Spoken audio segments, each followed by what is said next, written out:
Hello नमस्कार मंडळी, आज आपण बनवणार आहे मस्त अशी कुरकुरीत आळूवडी।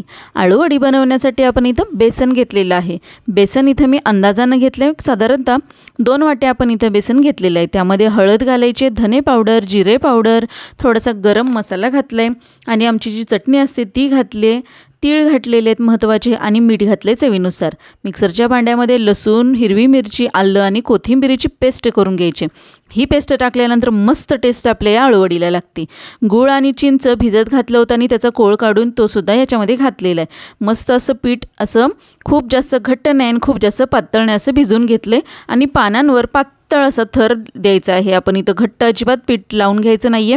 एकावर एक असे 4 पानं आपण लावलेली आहेत आणि त्याचा मस्त असा टाईट रोल बनवून घेतलाय। आता याला आपण 15 मिनिटं उकडून घेऊया। 15 मिनिटांमध्ये मस्त अशी शिजते ही वडी आणि मस्त असं कटिंग करायचे। तेलामध्ये थोडंसं तीळ टाकून मस्त अशी दोन्ही बाजूने कुरतळून घ्या आणि मस्त एन्जॉय करा।